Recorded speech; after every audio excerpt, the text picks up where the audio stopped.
Hello, everybody, and welcome to Voice to the Voiceless.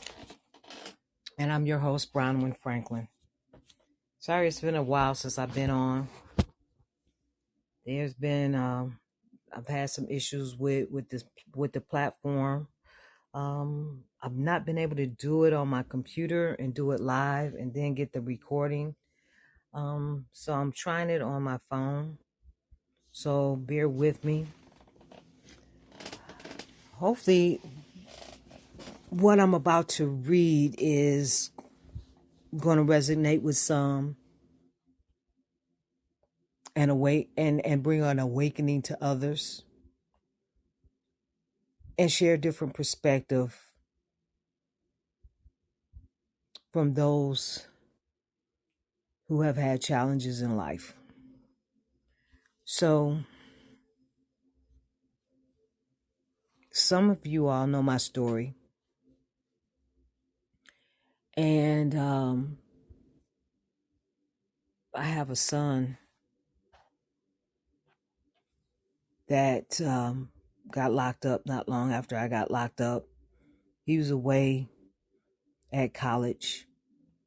He was in his first year of college, and very matter of fact, when he just before he was to start his first year of college is when all the chaos happened in my life.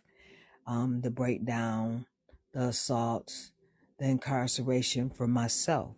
Um,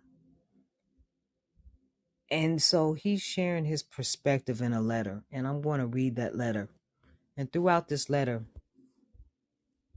I'm going to make some comments. I'm going to make some commentary. And some of my thoughts are going to come from a mother's perspective. Some of my thoughts will come from a peer support professional perspective, someone who's been working in the mental health field for the last 17 years. And some is going to come from a perspective of being that prisoner, being that inmate. And then some was going to come from being a Black person in America. So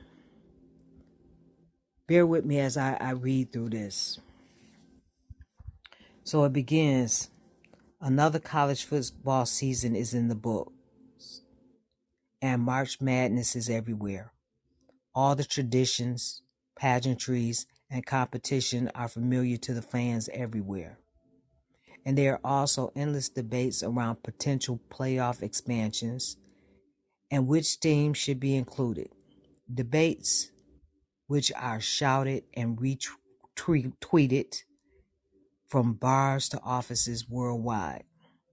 What has become increasingly of note are the debates of what has become increasingly of note are the debates around and consequently the legalities and implications of NIL, or better known as name, image, and likeness policies in collegiate athletes.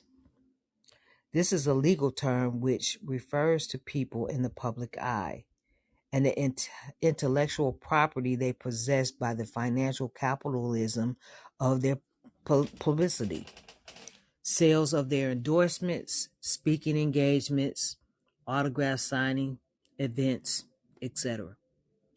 Collegiate student athletes have, as of these past few years, been able to enjoy the access and opportunity afforded by the deals they can make, which had previously only been open to players after their college playing days.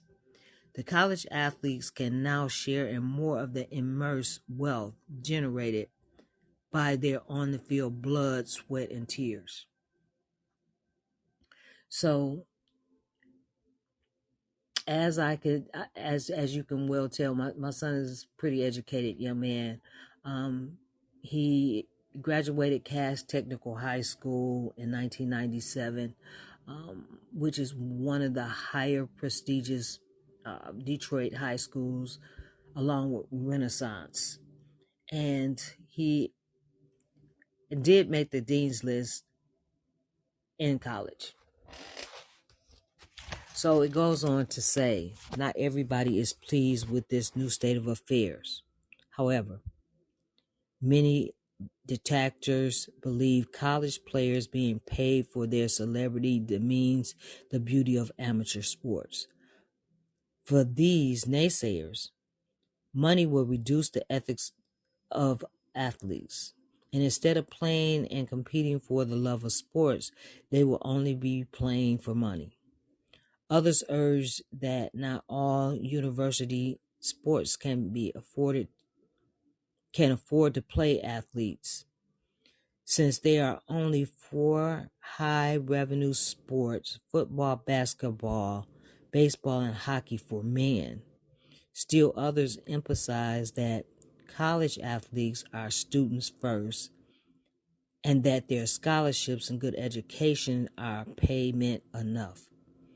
Many people question whether these young people would be capable of handling the potential large amounts of money they would receive as payment for their services.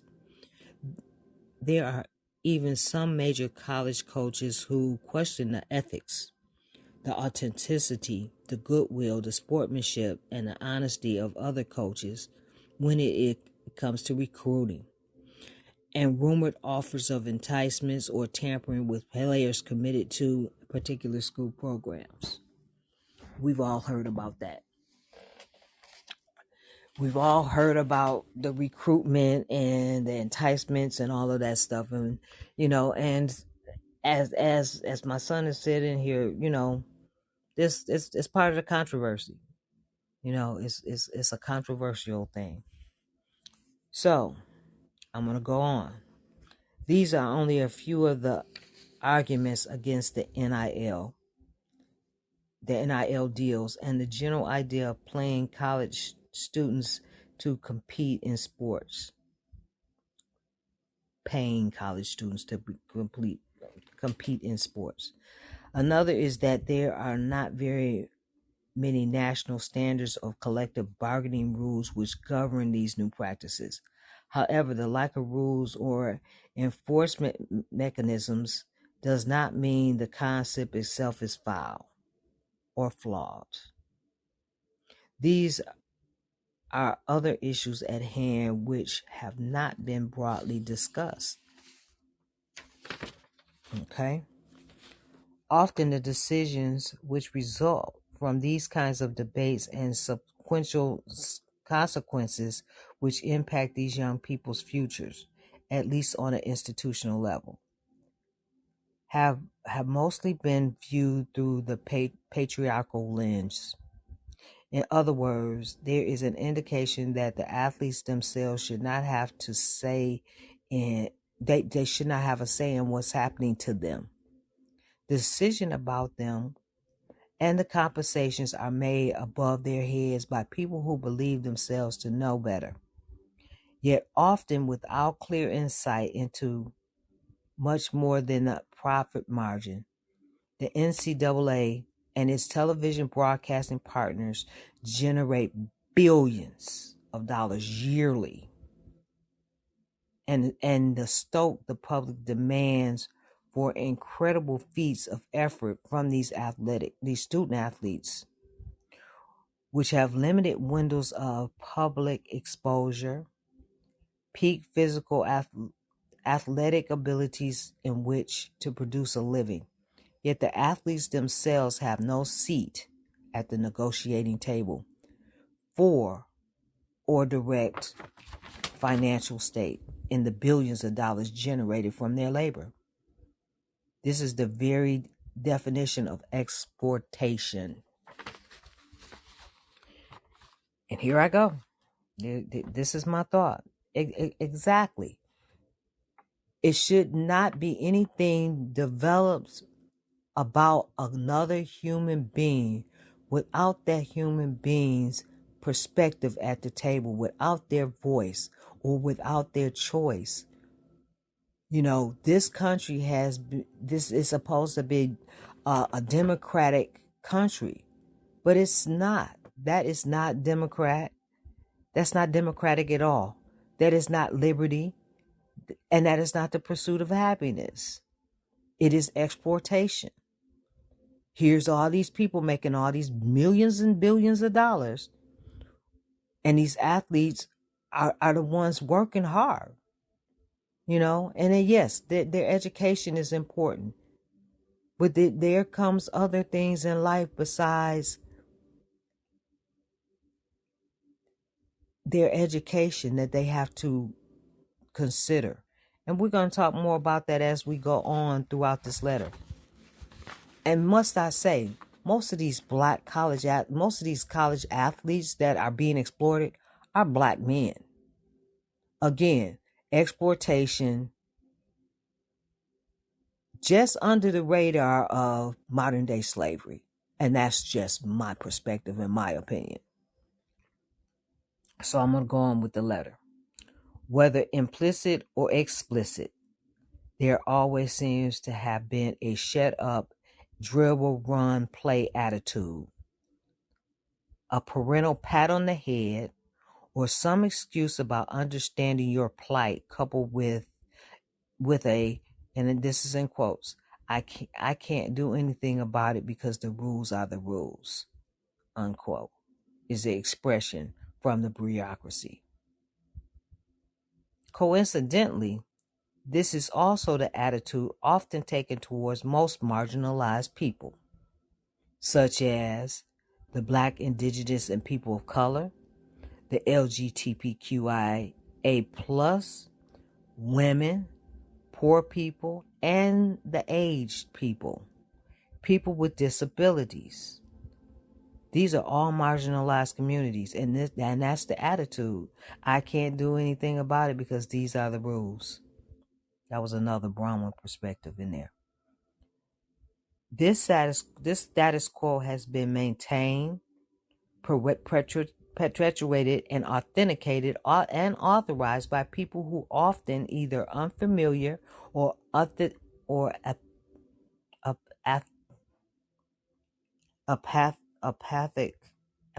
to the lives of student athletes, and who stand to benefit most from the system remaining the same. So apathic, unfamiliar, or apathic with the lives of the student athletes, and they stand to benefit from the system remaining the same. Most fans of college sports fall into the category of unfamiliar and apathic, and that's why we're doing this letter right now. As years has passed for me in prison, I have gained more insight into my own path through life, as well as being offered an opportunity to imagine many what ifs. It has become increasingly difficult for me and others to ignore the intersections of race, capitalism, mental health, and the politics thereof on the collegiate athletic system, its partners, sponsors, and the public. The ivory tower perspective, and ivory tower is in quotation. The ivory tower perspectives that often incorrectly equates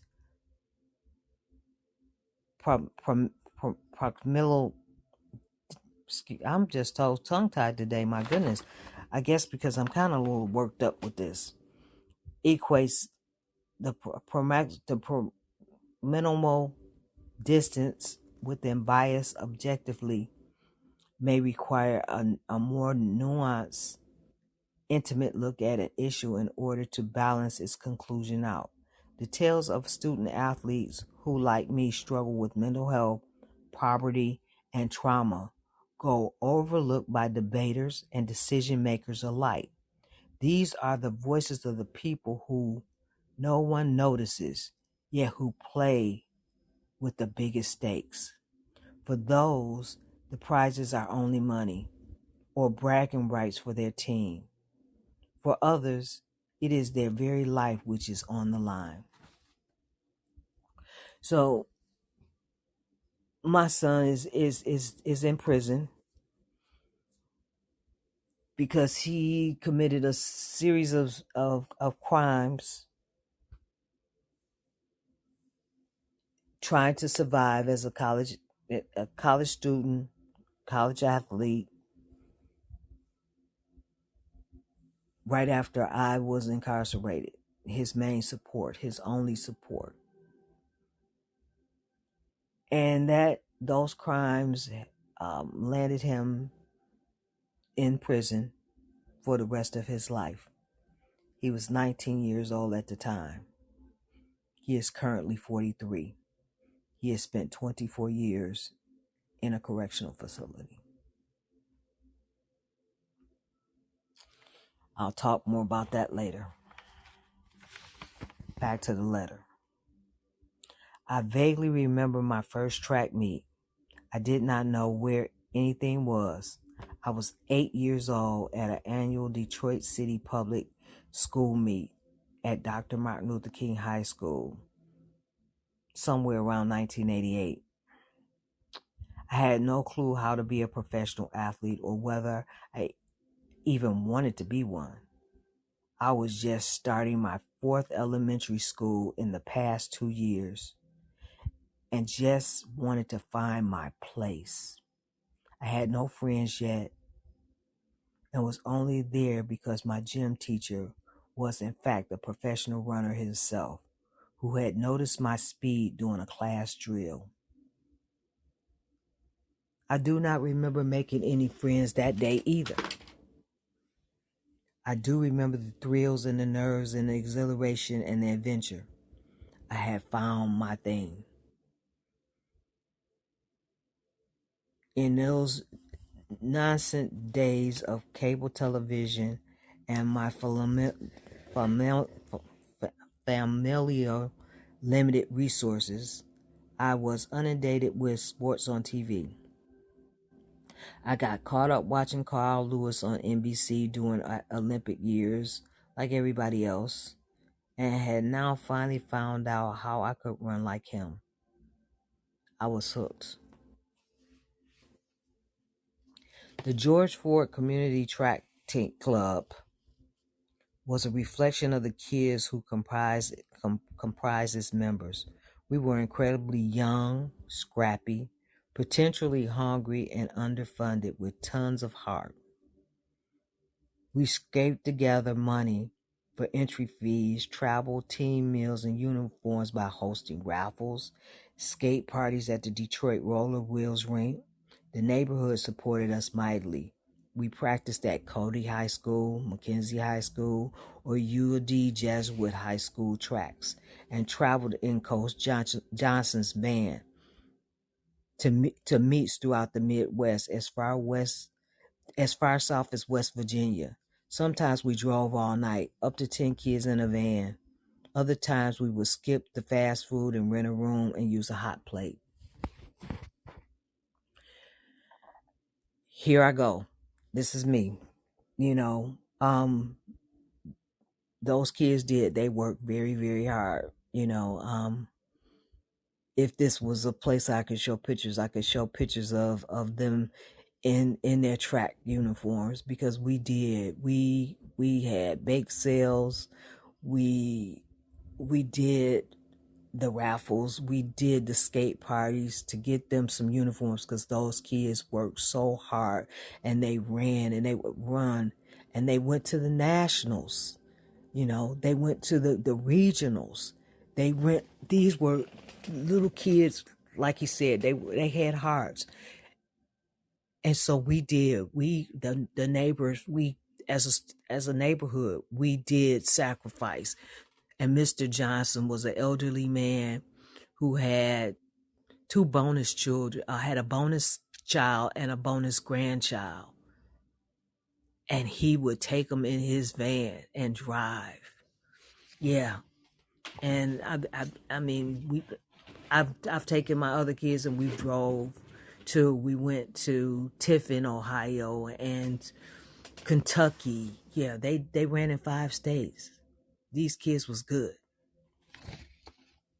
So back to the letter. In hindsight, It was my therapy. However, my newfound strength became a part of my weakness. My family was poor. My single parent mom struggled with depression and had made several suicide attempts. And I am getting teary over here, so bear with me because it's true. Okay, I'm going to go back. My family was poor. My single parent mom struggled with depression and had made several suicide attempts both before and throughout my childhood. My stepfather was frequently in and out the house due to his being addicted to crack. He would stay for a while and help out, and then he would routinely vanish, only after stealing something from us to support his habit. My mom struggled to hold down a job and keep food on the table for 3 kids, all while she dreamed of us being more.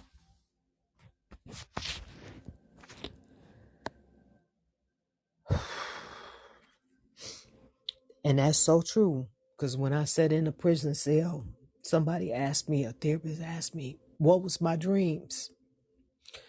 And all I can say is I dream for my children to be successful, for my children to have college degrees. I didn't have any dreams for myself. And I was a woman of 38 years old, but I didn't have any more dreams because I had struggled so hard. I had gave up hope.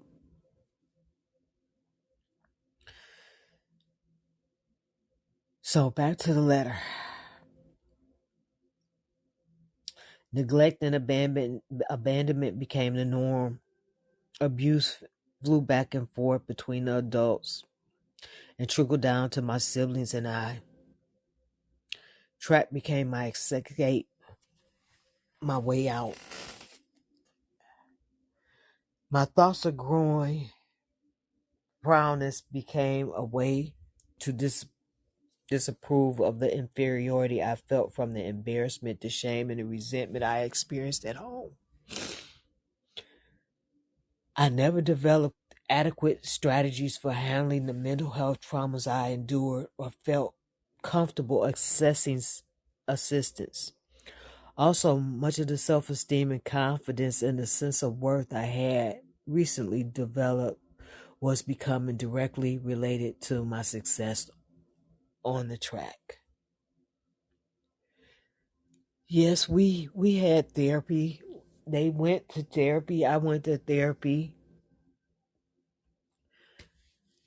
But he said it himself. It didn't help him deal with the feelings of being inferior or the embarrassment or the shame and the resentments that was growing. And when he speaks of neglect and abandonment, some of that was on me because when I did finally get a good paying job, I worked. I worked long hours. I worked all the holidays. I picked up extra shifts. I worked odd hours. I worked for the phone company. I was an information operator and I made good money. And it was the first time I made good money. So I was trying to make up for all the things that I hadn't been able to do for my kids. But that continued to lead up to my mental health challenges in the end. The stress, undiagnosed bipolar disorder, wrong method of medication, all led up to me having a crash, which ended me up in prison for 10 years. So back to the letter. In those first few years, I lost more races than I won, yet I kept coming back. I had begun to equate on track success with success in real life. That's what would work out if I could only become a winner. In this era of Detroit sports team, whether it was the bad boys, Detroit Pistons basketball, Desmond Howard run to run Desmond Howard's run to the Heisman Trophy at U of M, and the Fab Five also at Michigan, or Barry Sanders running over the NFL. Championship fever was high in the city. It was not possessed of the single-mindedness which comes from living inside your purpose that a child prodigy has, nor did I have the pressure from expectation hoisted on me. I possessed a dogged determination and a concept that winning makes everything better. In 1994, I finally started winning, and to my disappointment, my life did not get better. In fact, my naive expectations had made disappointments that much harder. I won my first state title early that summer at a regional meet in Tiffin, Ohio. I qualified to go to the USATF Nationals, which were held in Florida. A few years earlier, one of my teammates, turning the page, was selected to go to Philadelphia for a selected team meet. So naturally, I expected the same treatment. A national trip for me to go and compete and a community to rally around me too. No, I got an apology and an explanation of how, since I was the only one to qualify, it would not make sense to fundraise for me alone. As a team leader, I had to look the little ones, 9 and 10-year-olds, in the eyes while fighting back my own tears. That's how a win becomes a loss. My, and this is in parentheses, real or imagined assurance of inequitable success for the hyper-masculine or the hard worker were not born of privilege. I was not gifted any edge or disadvantages. I had developed an utmost persona confidence and a sense of worth which comes from experiencing goal-oriented processes, but I had not developed a coping mechanism, a true confidence, or in vulnerability to be emotionally turmoil, which comes when you do not see yourself as valued, loved, or appreciated for your contributions. The narcissism that all humans face at some point are consciously inaccessible to me. I had no language to describe, analyze, or critique the experience while in the moment. So in 1994, this was a 14-year-old kid. He was 14 years old. I had to do the math just for a moment. I had to take time. And this is something I never really realized how that affected him, not being able to go to that national meet that year. I just remember later on down the line, he started to lose interest in running track.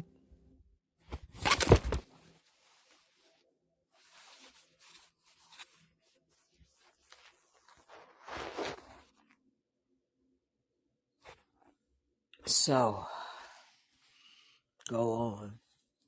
What happens when what you thought as a child was real, in fact, proves to be untrue? How do we now, as adults, help children navigate life's twists and turns without the typical emphasis on these potential problematic or polarizing aspects of the human experience? Money, violence, medication, seeking out online echo chambers are not adequate means of handling difficulties with connections, relationships, neurodivergence, neurodivergency, abandonment, or sexual and or any other kinds of trauma. In hindsight, I think the reaction I got from the adults at that regional championship track meet in that moment was a reflection of them in their own personal disappointment. They cared so much about us that it hurt them to feel inadequate. They did not have the resources or the capacity to relate or connect with me in a way that communicated their thoughts and feelings. At the same time, helping me to feel witnessed and complete. I now know that life consists of small singular moments that engaging with empathy reverse versus feeling overwhelmed by it.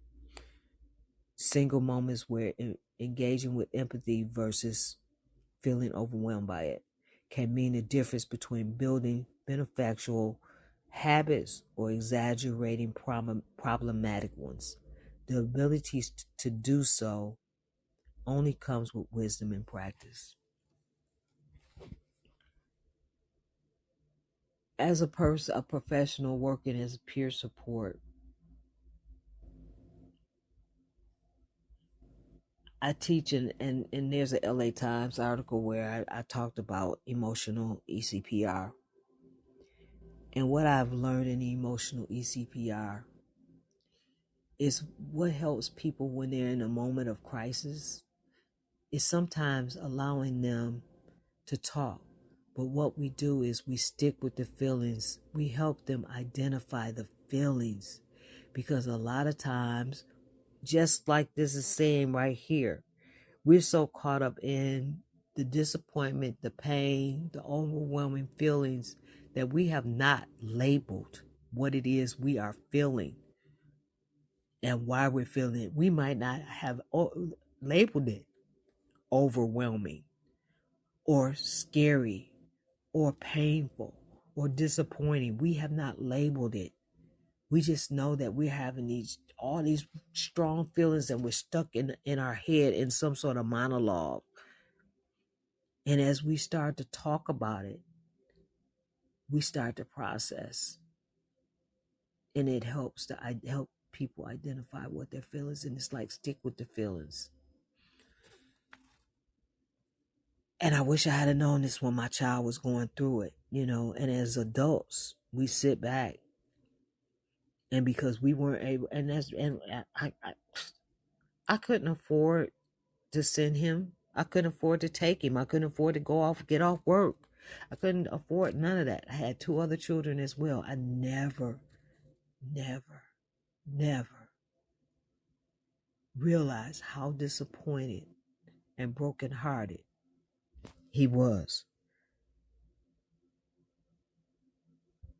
I never created a space where he was able to feel comfortable enough to talk about it, to process those feelings. It goes back to everybody else is making decisions, and he had no voice and no choice.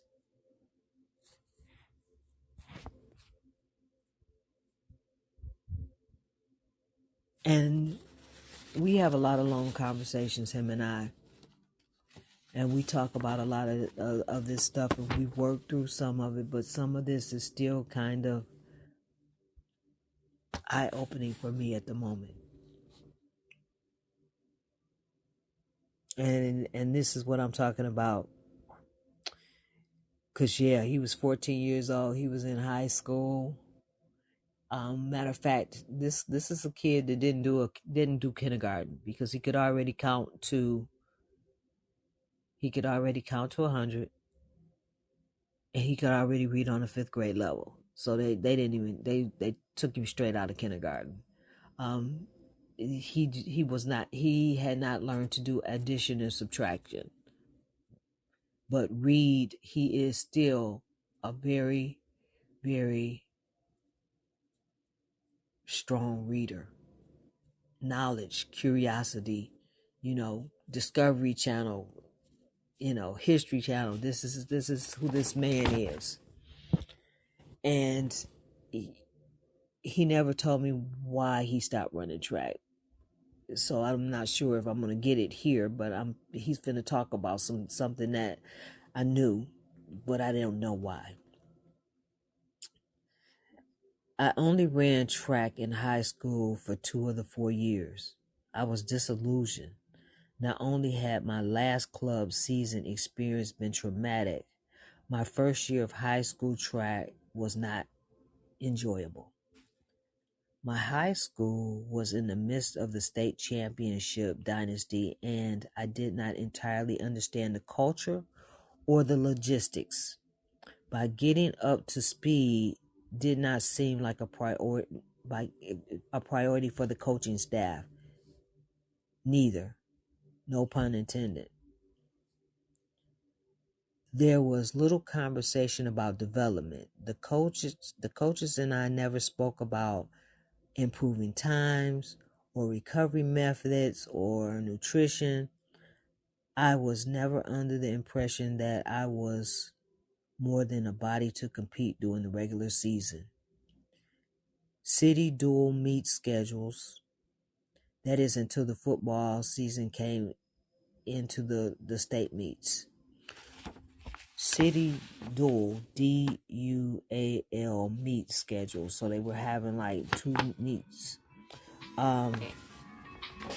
And so, sorry about that.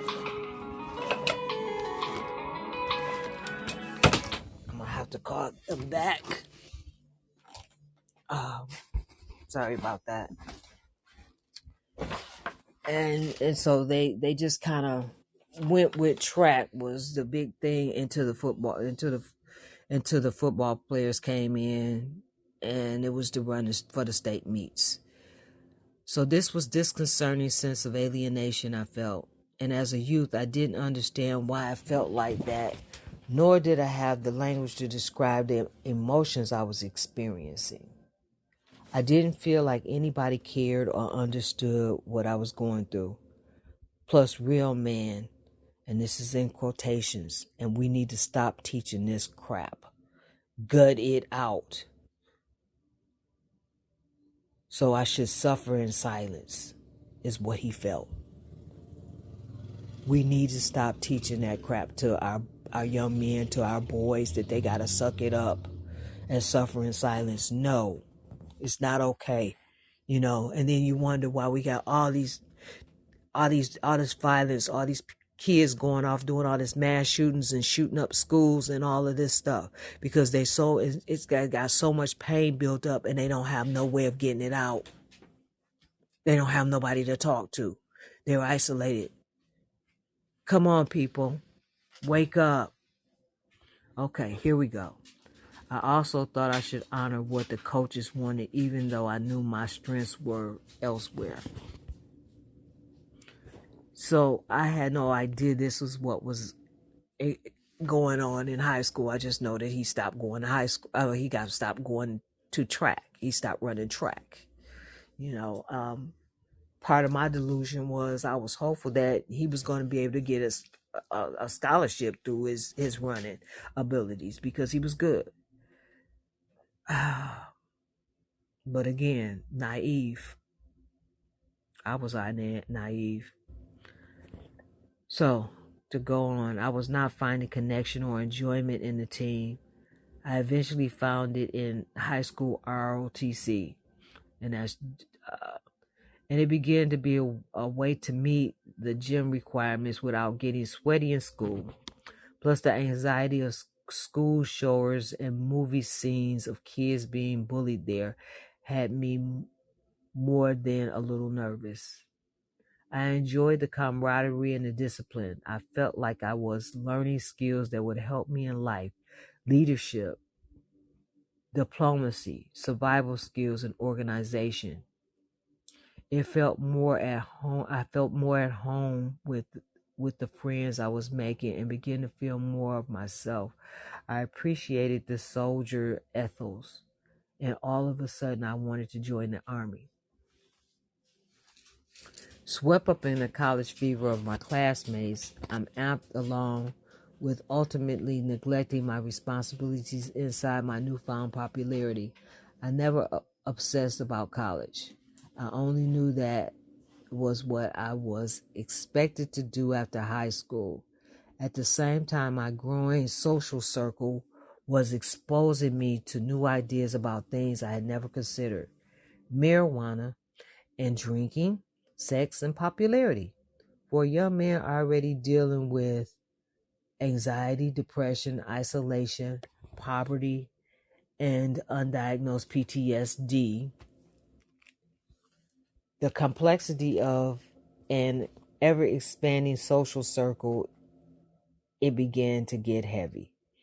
I didn't do my homework for the admission process of to the University of Michigan or the ROTC scholarship I had needed to attend. I didn't know. Okay, there's something I didn't know. I didn't know he hadn't done those things. University of Michigan has always been his favorite college, but I did not know he didn't do those things. Both required an obscure test which only scheduled quarterly, and I didn't schedule it in time to make the cut for the fall semester.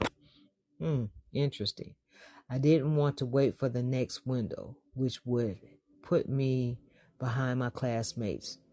Embarrassing, he has written in parentheses with an exclamation point. Yet I didn't feel motivated enough to have done what needed to have been done in the first place. Decision making was not my strong suit at the time, since my priorities and values were not solid or in order.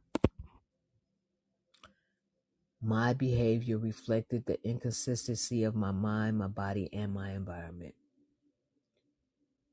I ultimately decided to apply for the Marine Corps scholarship into the Ohio State University.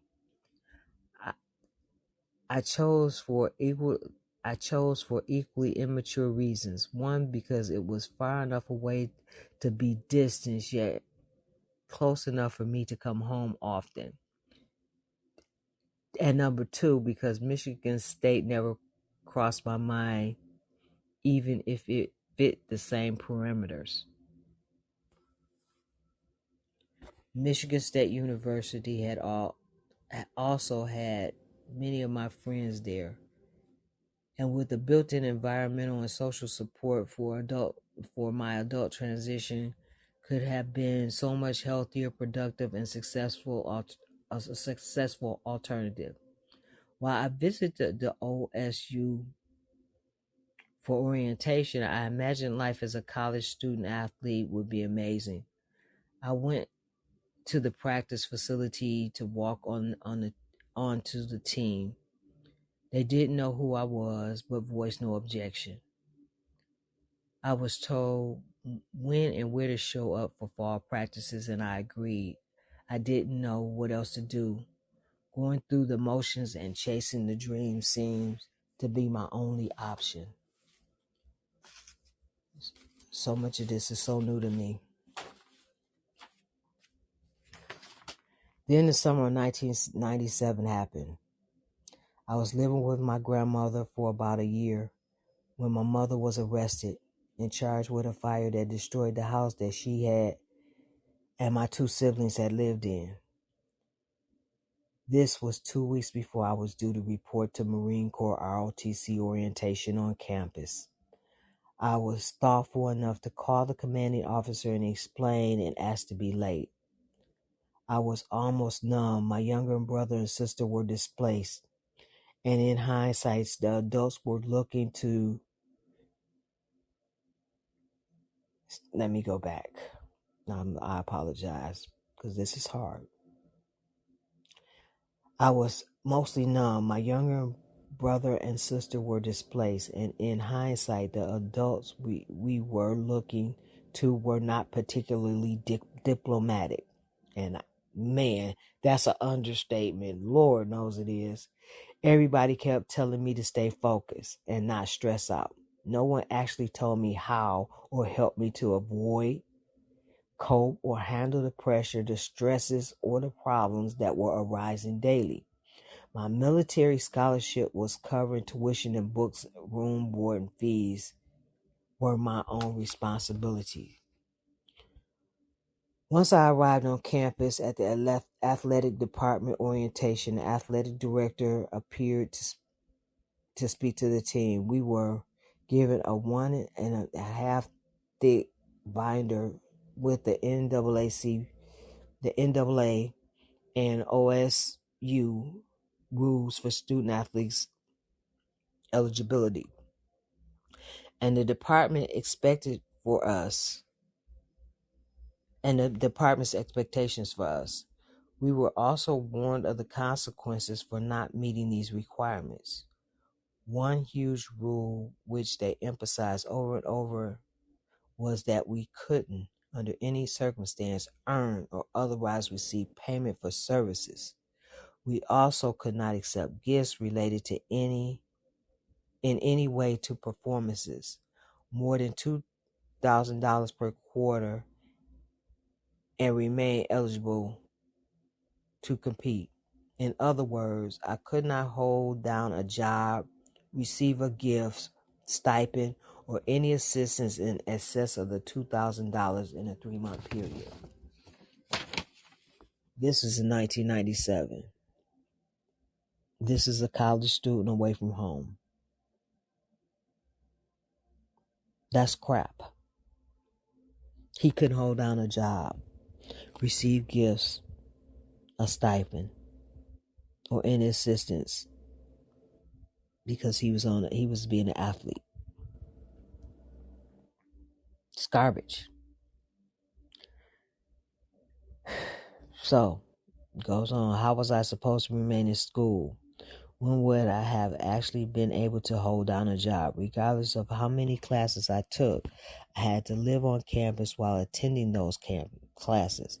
I had Marine Corps training obligations daily, 3.5-hour track practices, 1 hour daily mandatory study hall for the course in the ROCC building, and 1 hour daily mandatory study hall for the athletic department across campus from where everything else I had to do was. Also, the dining hall was only open at certain times, which I had to make in order for nutrition, and all on top of my class schedule. That was a lot.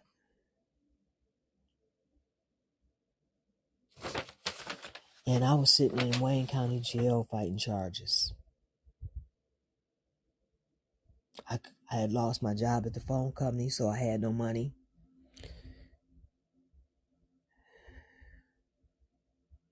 My mental health was, I was unwell, highly medicated. But this is not about me right now. This is about my son. So let's go on. My issues with ROTC began immediately. There were quite a few people who verbally and physically made it clear they didn't believe I wanted or deserved my scholarship. There were grumblings about my proposed privilege after I missed a 2-week team building indoctrination prior to class starting. I never explained the reason for my absence to anyone besides the CO. I was too embarrassed. Whether it was some attempt at hazing or a practical joke, I began to think of as acts of sabotage.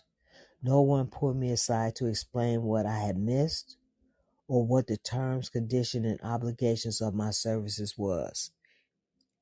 In a place that was all about orders, I blame myself for not asking about expectations. Then there was the insignia incident. The quartermaster, who is charged of making sure that all service personnel has equipment they need, tells me that he doesn't have any more Marine Corps uniform insignia pins. Then he gives me Navy pins to wear instead. How does the U.S. Marine Corps not have pins for one of the only two scholarship personnel there? When being out of uniform is sacrilegious for a Marine, how does an active duty quartermaster tell another Marine to wear the wrong insignia? Another egregious error I committed was in regards to football game service. Each branch of the military performed a community service at OSU home football games. The Navy, the Marines organized and performed stadium cleanup the morning after the game. I completely missed the first one. The second one, I was a little late arriving. I only missed the initial roll call. Then I also didn't know about the mandatory study hall until I got in trouble for not showing up. So by the time I took the insignias against regulations and wore them on inspection day, the frying pan was already hot. The gunnery sergeant blew his top. It was one of the most intense moments I have ever experienced. Even after all this time in prison, he articulated his questions about my dedication to myself, the Corps, and my family.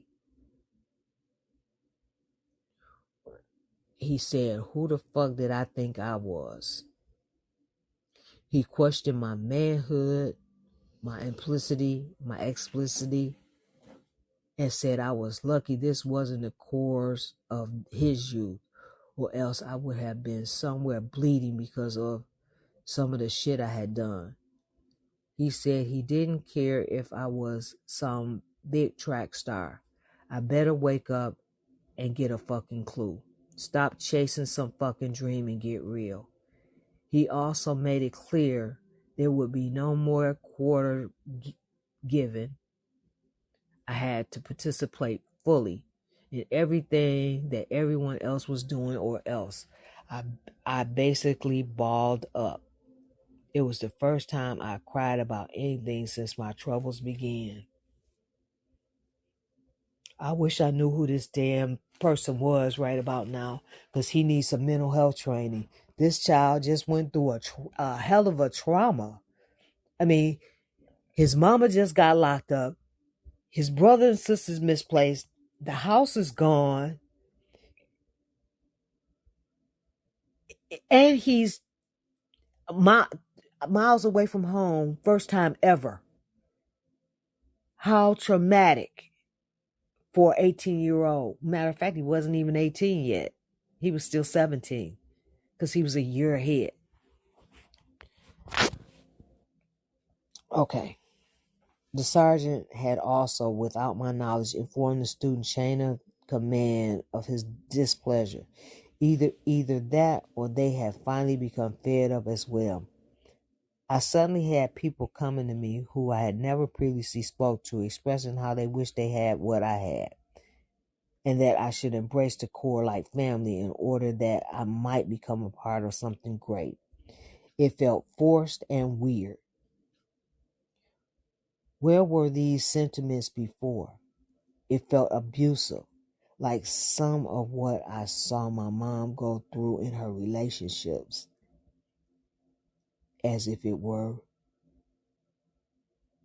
there could be no love without compliance or obedience first. So in other words, we don't give a damn about you if you don't comply and or obey. We don't show you no love. I had my first quarter to decide without obligations whether to continue the military scholarship or quit. So I did. He quit.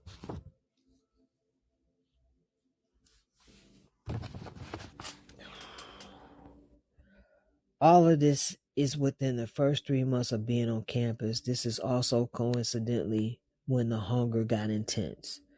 Practice had shifted to indoor field house, and they were brutal. I didn't know much about recovery, nutrition, or nutrients, or much science about the body. I threw up, I cramped, and both every day for the first 2 weeks after practice. After vomiting, I would have to get a trainer to stretch me and wrap me in ice packs so I could walk back to the dorms. The entire time I was praying the dining hall isn't closed. Practice was from 2:30 p.m. Eastern Standard Time to 6, and it took 20 to 30 minutes to get stretched and wrapped, with another 10 to get to the dining hall. I would sometimes barely make it in time to stand in line, still sweaty from practice, dripping water all over the floor from the ice packs covering my legs. People would be amazed at how I would load up my plate. I had to. It was my last meal into breakfast.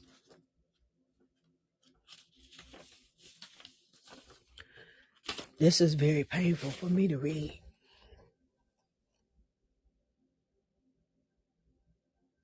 The nights I would feel like I was starving. By 8 or 9 o'clock, I was hungry again.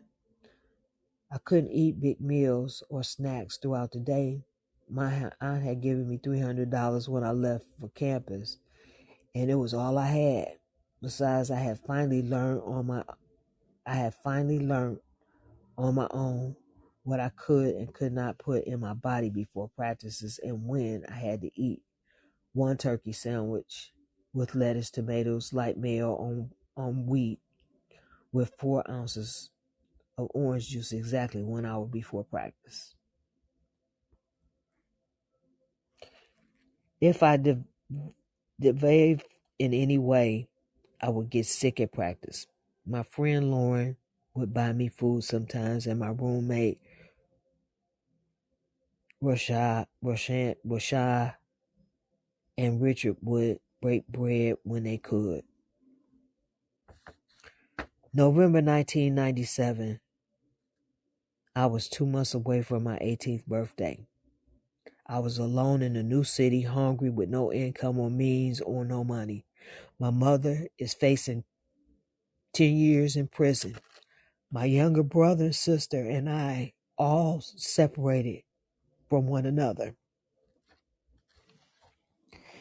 And it was unclear where they are at this point. It was unclear where they were at this point. He didn't even know where they was.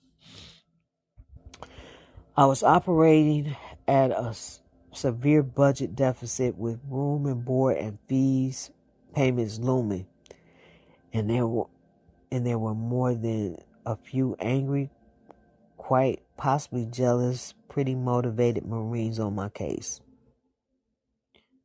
Have you ever been hounded by one angry Marine? My classes are becoming increasingly difficult. I was entirely too embarrassed to share any of this with anyone or ask for help or advice. Besides, my trust level was low. I simply didn't feel there was anybody I could count on. The thought never occurred to me to quit school or try something else. I didn't want to let anybody down. College was the promised land to me, where all my problems and worries would be solved. In the hood, the goal was always to make it out, and if you were thought to be smart, then college was the route. Anyone who truly thought like that really didn't know, and in not knowing, they could not tell you what to do once you got there. Everybody I knew had struggled their entire lives working 9 to 5, or sold dope, which is the same thing or worse. After all these years, a part of my wonder and curiosity has involved the idea of what life might have been like for me were the circumstances different. What if the current NCAA rules were in place for me during my time as a student athlete? What if I could have accessed the value of my own name, image, and likeness? What if I could have earned more than $2,000 in a 3-month period? Now, student athletes have 24-hour unlimited access to dining hall facilities. I would have never gone to bed hungry. Even as a walk-on, non-scholarship athlete in a sport, not one of the big in a sport, not one of the big four, the opportunities would have been endlessly available. I would have not have had to figure out a weird diet. There would have been nutritionists for me to work with. No more sick days at practice. My recovery method would have been more beneficial and crafted specifically for my body. Social media was in its infancy. The only way to speak to someone you admired was to either meet them in person or by letter or phone. Autograph sessions and merchandising was always been a way for fans to connect with the teams doing that they enjoy following. Signing a t-shirt and team media guides, finding commercial endorsements, making appearances at camps, writing books, and even having a simple 9 to 5 job would have been accessible avenue for financial benefits to me. I would have probably been able to pay for tuition, room, and board. I might have been able to afford to dine out occasionally or go on a date. I could make sure my mom and my brother and sister were together with more than adequate food, clothing, and shelter. That would have made me feel like somebody. Another question is, why have the questions and the controversy people have around name, image, and likeness and the transfer portal have only now begun getting people to focus on the issues which has always been the most important? When does a championship mentality become unhealthy? Is it always necessary to put yourself through hell to reach your heaven? In my era, there were not very many sports psychologists embedded inside the athletic departments at major NAACA schools, even on campus with a psychology department. It began as a competitive force multiplier, a way to optimize performance and willpower. Then the things that they didn't foresee, the stresses of living in neighborhoods we live in, and the trauma and abuse we suffer, and the obsession performance to expectations which originated in our internalized community expectations to perform. In other words, that nagging feeling that you're letting someone down because you don't conform to the rules that were in place before you were born. Example, how to be a man/woman, articulate, or black or white, etc. In marginalized communities, and this is my commentary here,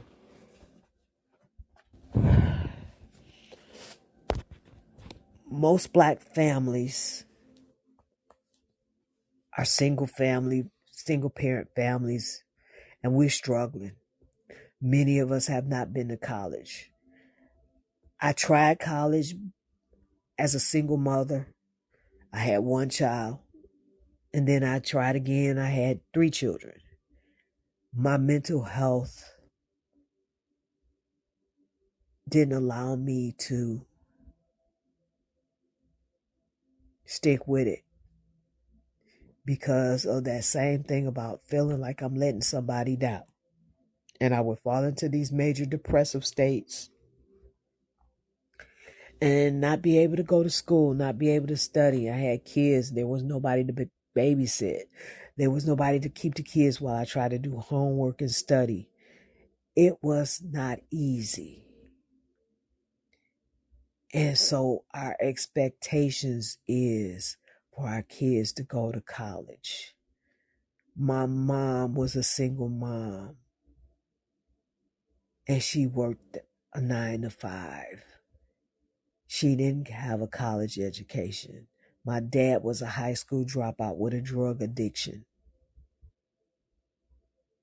He didn't go to college.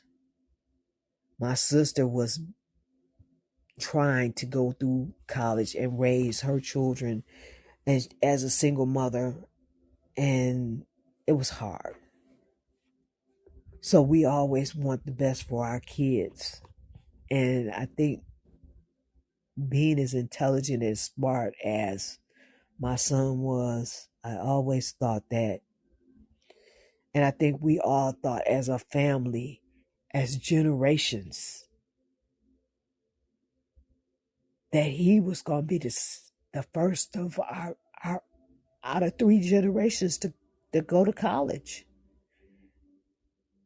And there was a lot of pressure on him. Eventually, in 2015, I was able to finally get my bachelor's degree. I got my associate's degree while I was in prison when I was about 40. My mom finally got an associate's degree when she was about 45. Long after my son was incarcerated, did we make these achievements. Marginalized communities, the stress, the mental health, the isolation, the cruelty that happens to some of these children. It's hard. And we are not teaching children emotional intelligence or social intelligence, especially our boys.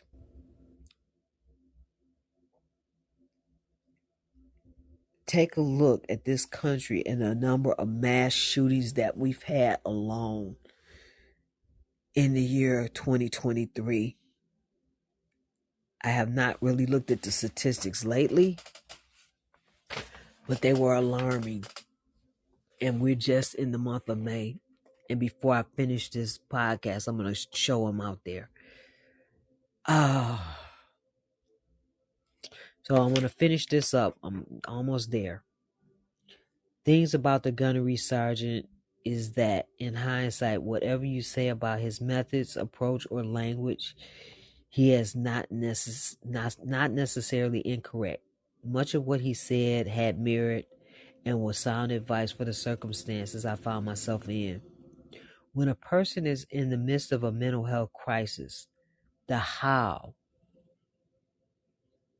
in quotations, the how can matter more than the what or the why. Both why and what are in quotations. This is one of the reasons I advocate for empathy-based peer support services and practices. People have been lately emphasizing teams led by coaches who look like them. People have been lately emphasizing teams led by coaches who look like them. I believe a more beneficial and accurate description would be to have coaches who see/saw like the people they lead. My coaches were all black and brown people. However, they possessed a mentality, a framework, and expertise born of a discipline steeped in tradition, and that emphasis came from me.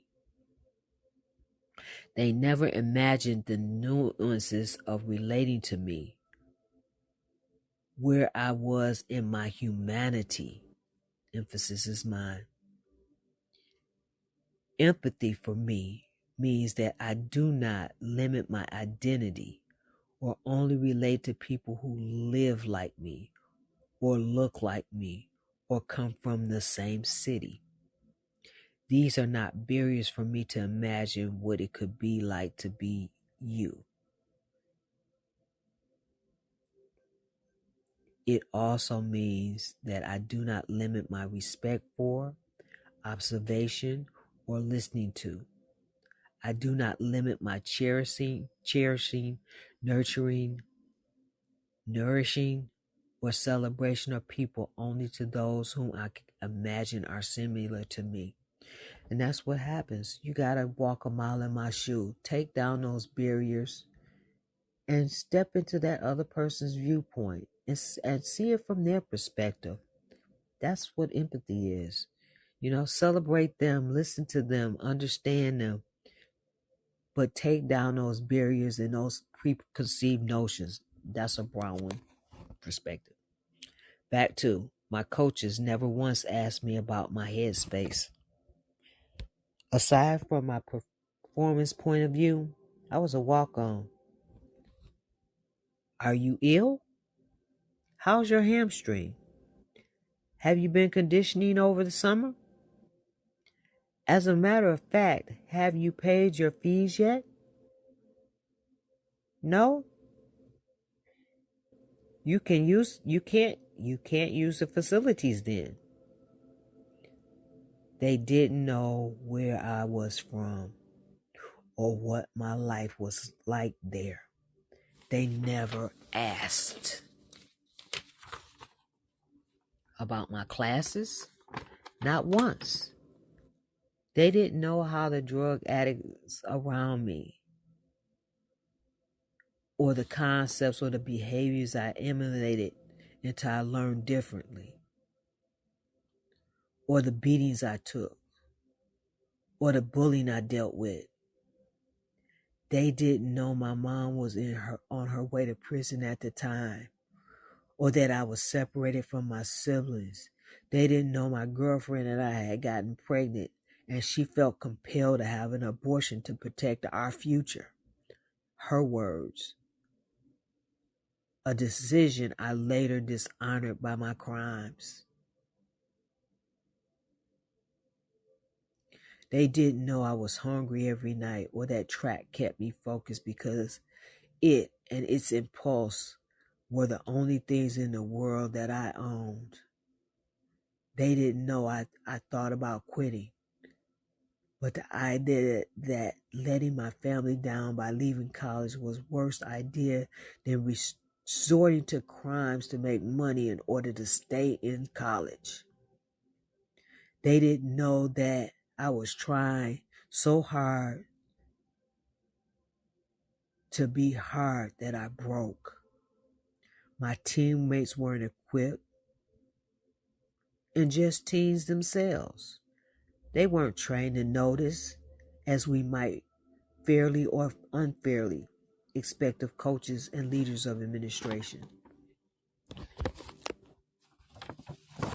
I always thought I would be burdening people or weak if I spoke about my troubles. I didn't think anybody cared. It took me 40 years to realize that seeking relationships is so much more beneficial, accurate, intentional way to describe what is commonly stigmatized as seeking attention or acting out. It took me years to figure out that the hyper-masculine standards of identity with which I aspired to as the path to succeed in a society which celebrity that celebrates that lifestyle as the ideal. It is beautiful to see more focus, less stigma, less emphasis on problematic ideas such as blame around mental health, while people believe more capable of taking care of themselves. While people being more capable of taking care of themselves with each other is a wonderful concept, which does not always immediately have an economic concern. It would be naive to imagine there is no economic element to care.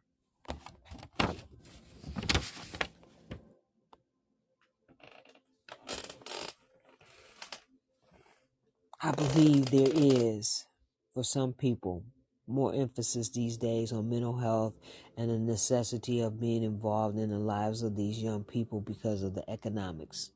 The idea being to help them deal with the stresses which come from being with cash, not the stresses that come from being simply being. Flushed with NIL opportunities which the universities have been investing in being involved with me personally as a young man? Would the university have been invested in being involved in me personally as a young man? Okay, so let me go back. I believe there are some people more emphasis these days on mental health and the necessity of being involved in the lives of these young players because of the economics. So, okay, the idea of being helping them deal with the stresses which come from being with more cash, not the stresses of not just simply being. So when the NAACP wasn't handing out and helping and the money wasn't coming, they wasn't helping individuals who were struggling with mental health and challenges then. But now that the money's coming, they're helping them struggle because they need to figure out how to handle the cash flow. Crazy. So now, flush with the NIL opportunities, would the university have been invested in being involved with me personally as a young man? As a being aside from my athletic pros, what if welfare politics were not the norm? Would someone have been more interested in me? Cynically speaking, if only to protect their investment. No more Maurice Cavettes, Terrell Pryors, Chris Webbers, Jalen Roses, or Reggie Bushes. Ruled ineligible for a sandwich or a roof over their head. No more guys like Anderson Hunt or Stacey Ogman or Larry Johnson, who were a part of the early 1990s UNLV running rebel team, who were targeted for being in Las Vegas. Would they have been more concerned about my mental health then?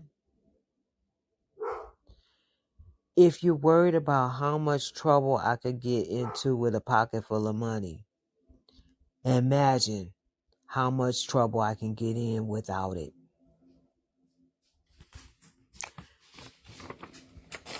So that's the end of this letter.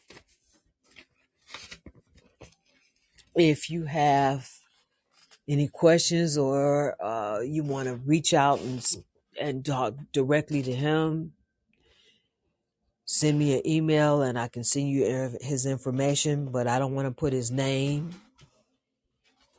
or where he's located at in this broadcast.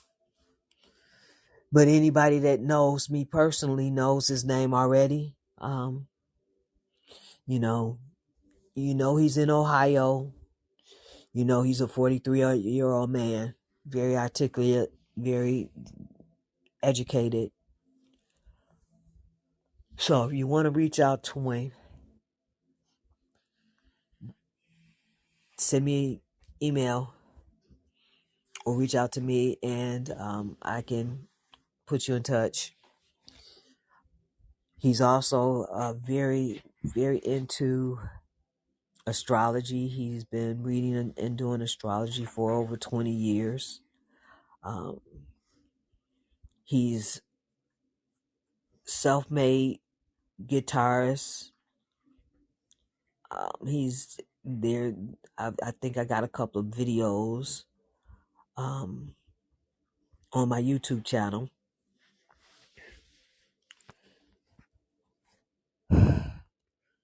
Mental health.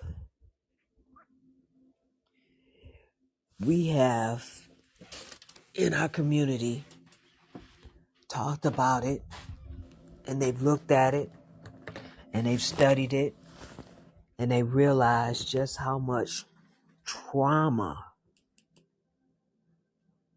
is in the prison system. How traumatized some of these young men and women are that have been in these prison systems.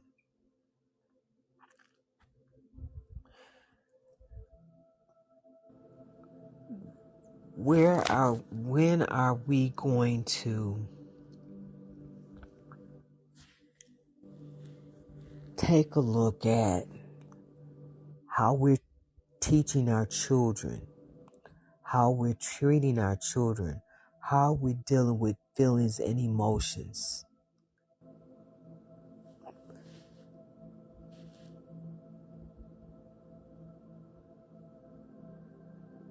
When are we going to start allowing and listening?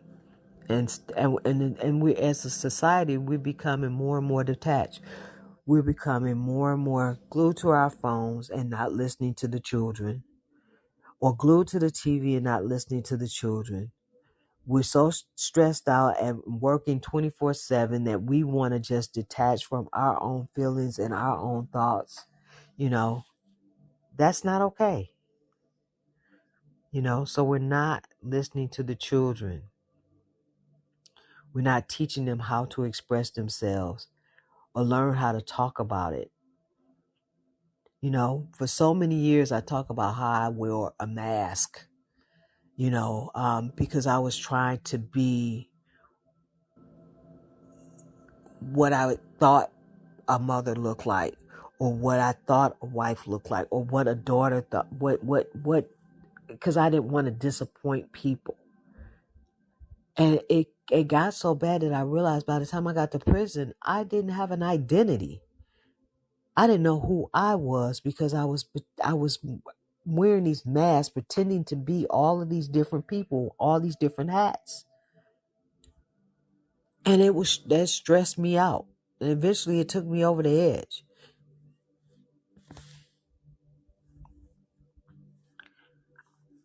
We're not teaching. I didn't know how to express my feelings or my thoughts because nobody listened. Who did I talk to? Who did I trust? And unfortunately, I raised a young man. I raised 3 children and feel the same way. Since I've been home the last 17 years, I've been trying to change that. And me and my son have a huge relationship now. We talk openly about everything, and some things he says and some things he talks about I don't like, and some things I say and talk about he don't like. But we both have learned to take that step back and think about what that person has said and put ourselves in their perspective and having that empathy. And then being able to come back and have another conversation about it. And it's amazing to be able to do that. So, I am looking at an article, and it's the BBC News, but there's another website and I need to find it. How many U.S. mass shootings have there been in the United States in 2023? The article is from May the 9th, which was probably about 11 days ago. There has been more than 200 mass shootings in the United States, according to the Gun and Violence Archives. Definition of a mass shooting as an incident is 4 or more people were injured or killed. And that includes shootings that happen in home and in public places. I'm trying to find that website. It's a website that I like to go to, and I'm not finding it on my phone. That gives a real more up-to-date statistic. And in urban areas such as Detroit, where I live at, well, there was something happened last night down the street from me. Okay. So going to the violencearchives.org, gunviolencearchives.org. There was a mass shooting today, May 21st, in Missouri. In Kansas City, 2 people injured, 3 people were killed. There is almost a mass shooting yesterday, 1, 2, 3, 4 happened yesterday. Thursday, Tuesday, last weekend there was 1, 2, 3, 4 on the 14th.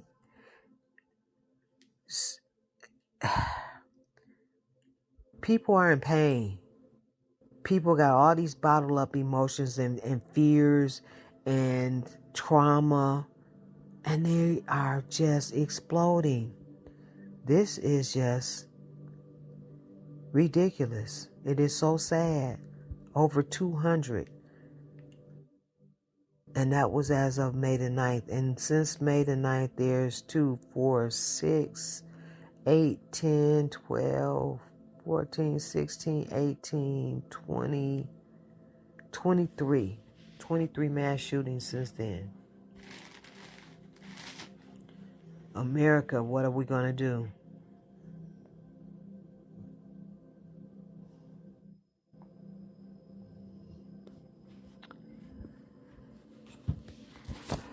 I'm going to try to do a few more because I got a couple of more things I want to talk about. I want to talk about the emotional ECPR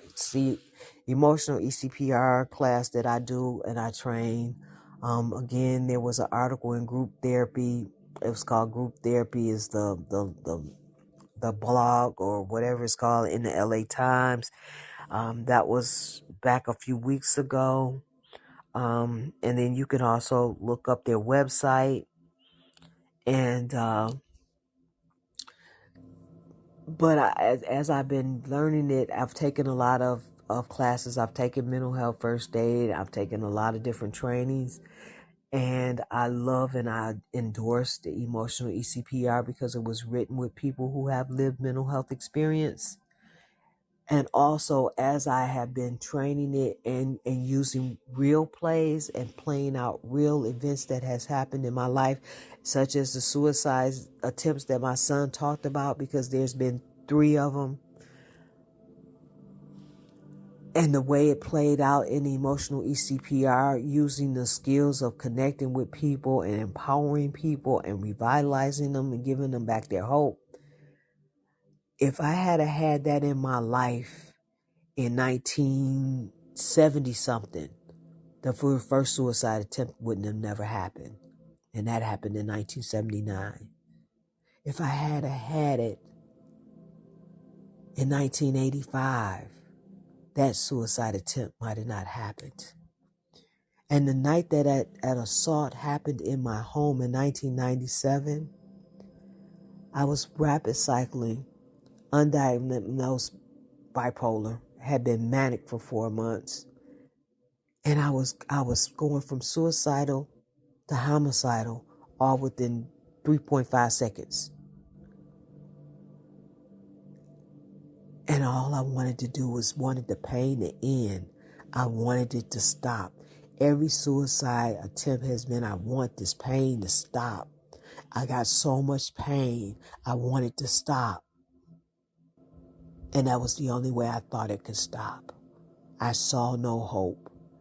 Emotional CPR, role playing those things out, real playing them out, real playing, not role playing, real playing, helped me realize what a valuable tool is being taught, and it's taught by other people who have had those same pains and found that this technique right here helps. We need to help people. We got a lot of hurt people, and hurting people are hurting others.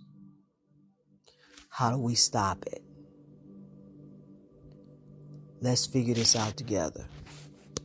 This is Bronwyn Franklin, and this is Voice to the Voiceless.